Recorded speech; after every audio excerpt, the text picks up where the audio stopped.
Okay, we're in the Gemara. This is Daf Yomi. So we're in Avodah. This is Daf 54. So it says, Hizkiah said, what is the verse from which this halacha is derived? It is derived from the verse, quote, by this shall the iniquity of Jacob be expiated. That is, when he makes all the stones of the altar as limestones that are beaten into pieces, so that the Asherim and the sun images shall rise no more. Isaiah 27, verse 9. This indicates that if the description as limestones that are beaten into pieces is fulfilled, then the statement, the sun images shall rise no more, also applies, and their status is revoked. If it is not fulfilled, then they shall rise, meaning that their status is not revoked. So the sages taught in a Braita with regard to an item that is an animal that was worshipped by a certain person.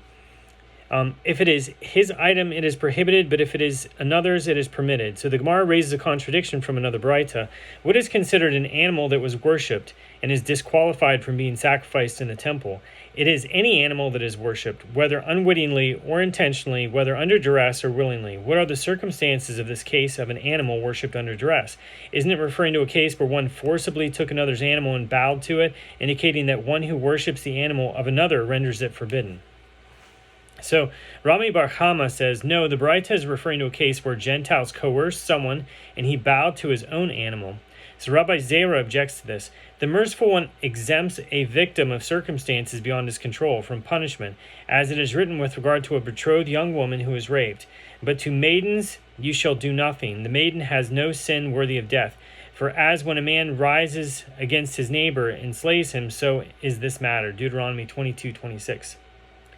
So rather, Rava says all cases of idol worship were included in the prohibition. So you shall not bow down to them, nor shall you serve them, Exodus 20, verse 5, including the case of worship under duress.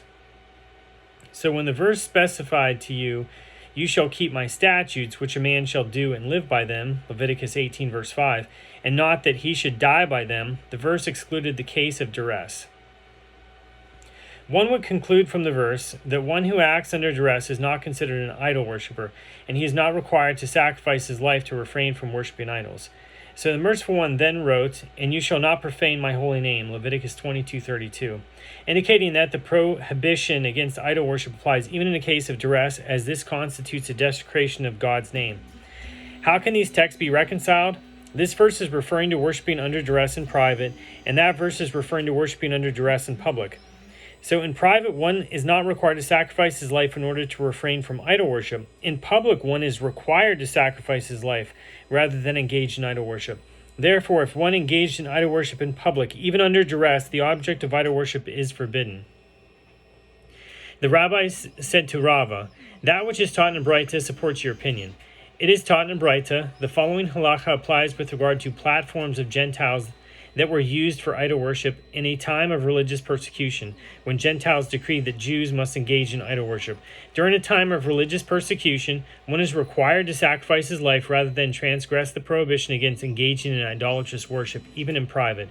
Therefore, even though the religious persecution was canceled, the status of those platforms is not revoked, and they remain forbidden, despite the fact that the idol worship was performed under duress. So Rava said to the rabbis, if one wishes to support my opinion due to that Braita, you cannot support my opinion, as one can say that perhaps there was an apostate Jew, and he worshipped the idol willingly, and therefore the platforms are forbidden. So Rav Ashi says, do not say that one can say it is a possibility. Rather, it is certain that there is an apostate Jew there, and he worshipped it willingly. So Hizkiah says, the contradiction between the Braitot with regard to an animal that was worshipped can be reconciled differently.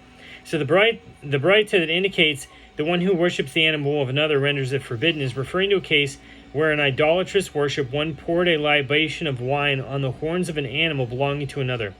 Since the sacrificial rite was performed upon the animal itself, it is forbidden. So Rav Ada bar Ahava objects to this. Is this a case of an animal that was worshipped?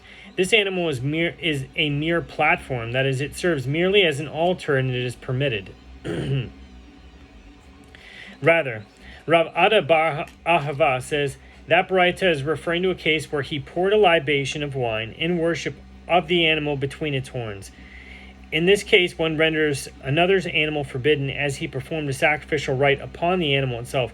And this is similar to that which Ulla stated, as Ulla came from Eretz Yisrael and said that Rabbi Yochanan says, even though the sages said that one who bows to an animal of another person does not render it prohibited, if he performed a sacrificial rite upon it, he rendered it prohibited. So Rav Nachman said to the rabbis, go out and say to Ulla, this is not a novel concept. As Rav Huna already interpreted the halacha that you stated in Babylonia. This is as Rav Huna says, in a case where the animal of another person was lying down before an object of idol worship, once one cut one of the organs that must be severed in ritual slaughter, that is the windpipe or the gullet, he rendered it prohibited. So as he performed a sacrificial rite upon the animal. So the Gemara asks, from where do we derive that he rendered it prohibited? If we say that it is derived from the halacha that priests who engaged in idol worship are disqualified from serving in the temple, even if they did so under duress, perhaps the case of priests is different, as they possess awareness and are responsible for their actions. But rather, perhaps it is derived from the stones of the altar that were rendered forbidden by the Greeks. Even though the stones were not theirs, the Gemara rejects this suggestion, but perhaps the reason the stones of the altar were prohibited is different, as explained by the statement of Rav Papa, that when the Greeks entered the temple was defiled and became theirs. One therefore cannot derive from that case that one can render the property of another person forbidden. But rather it is derived from the case of vessels of the temple that Ahaz used for idol worship, as it is written, in all the vessels which King Ahaz in his reign did cast away when he acted treacherously, we have prepared and sanctified, and behold, they are before the altar of the Lord. 2 Chronicles 29:19. So, and the master said, we have prepared, means that we interred them, and sanctified them means that we sanctified other vessels in their stead, as the original vessels were prohibited. But how could Ahaz render the vessels of the temple forbidden, as a person does not render forbidden an item that is not his? So rather, since Ahaz performed a sacrificial rite upon the idolatrous worship, the vessels were prohibited. Here too, when one performed a sacrificial rite upon the animal of another person by rendering it in idolatrous worship, he rendered it prohibited. So when Rav Dimi came from Eretz Yisrael to Babylonia, he said that Rabbi Yochanan says, even though the sages said that one who bows to the ground does not render it prohibited, if one dug pits, ditches, and caves in it, he rendered it prohibited. So when Rav Shmuel Bar Yehuda came from Eretz Yisrael to Babylonia, he said that Rabbi Yochanan says, even though the sages said that one who bows to animals does not render them prohibited, if one rendered them an item of exchange for an object of idol worship, exchanging the animal for an object of idol worship, he rendered them prohibited. When Ravin came from Eretz Yisrael to Babylonia, he said, Rabbi Yishmael Bar Rabbi Yoshi and the rabbis disagree with regard to the halacha concerning an item exchange for an object of idol worship. One says that the item of the exchange is prohibited, but if one then acquired another item in exchange for the item of that exchange, the exchange of the exchange is permitted. And one says that even the exchange of the exchange is also prohibited. So the Gemara asks, what is the reason of the one who says that the exchange of the exchange is prohibited? The verse states, and you shall not bring an abomination into your house, that you should become accursed like it. That is, you shall utterly detest it, for it is accursed. Deuteronomy 7:26.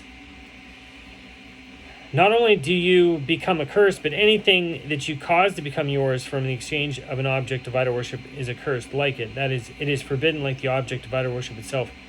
And as for the other Tana, from where does he derive that the exchange of the exchange is permitted? The verse states, for it is accursed, and from this, that is the object of idol worship, is forbidden, but not the exchange of the exchange. The Gemara asks, as for the other Tana, how does he interpret the term it? The Gemara answers, he requires that term to exclude an item acquired in exchange for orla, or for diverse kinds of crops that grew in a vineyard.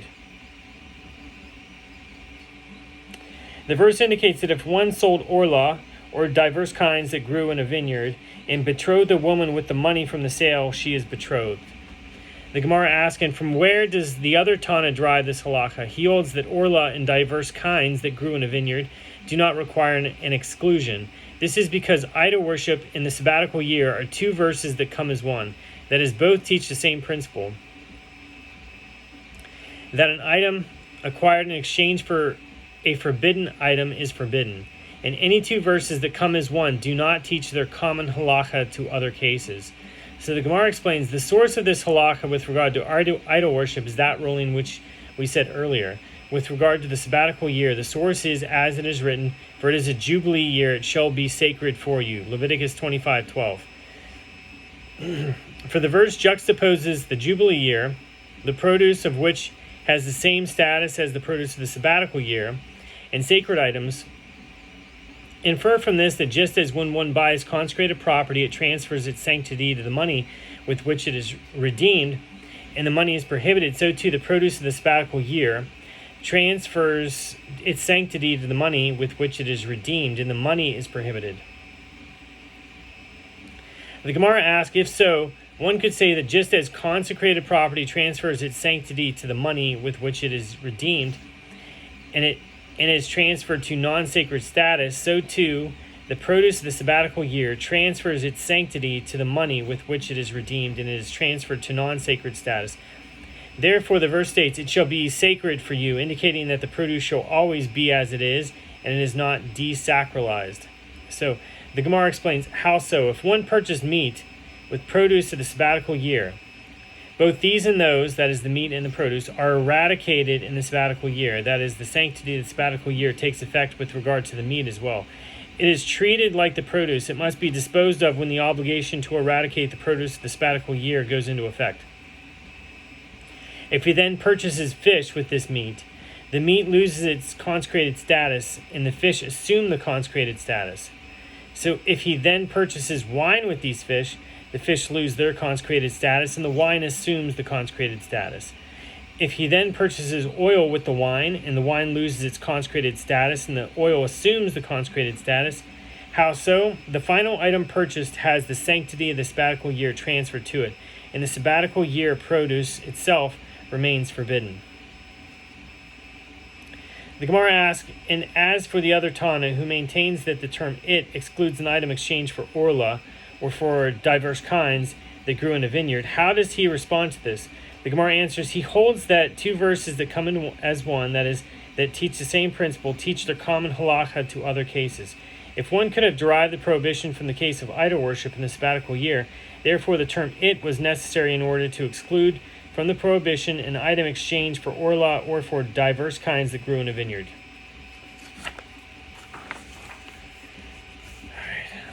The Mishnah now says, the Gentiles asked the Jewish sages who were in Rome, if it is not God's will that people should engage in idol worship, why does he not eliminate it? The sages said to them, were people worshiping only objects for which the world has no need, he would eliminate it.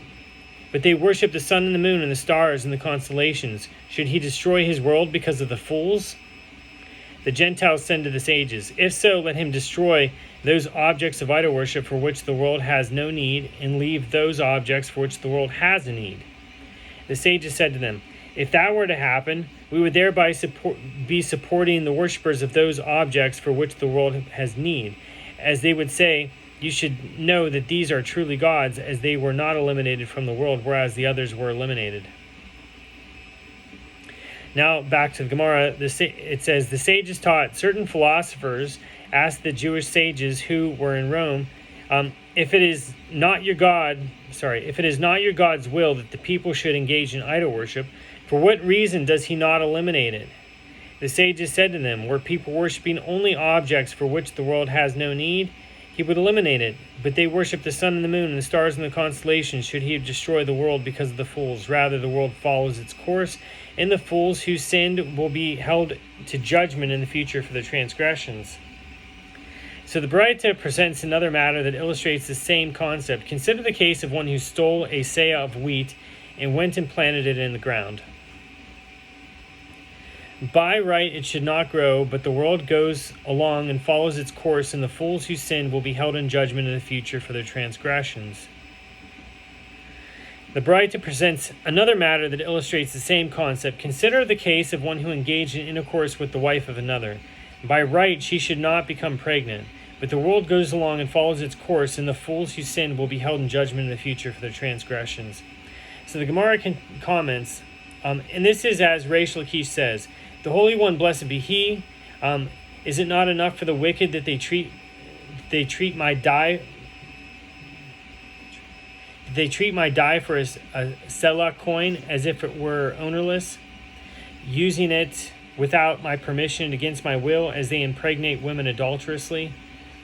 But moreover, they also trouble me and cause me to singe, and trouble me and cause me to sign the result of their actions against my will, as I form the fetus and give it life, even when its creation is the result of prohibited sexual intercourse. So a certain philosopher asked Rabbi Gamliel, what is written in your Torah with regard to the prohibition against idol worship? Quote, for the Lord your God is a devouring fire, a jealous God, Deuteronomy 4:24. So for what reason is he jealous, and does he exact vengeance from the idol worshippers? But he is not jealous of the idol itself and does not destroy it.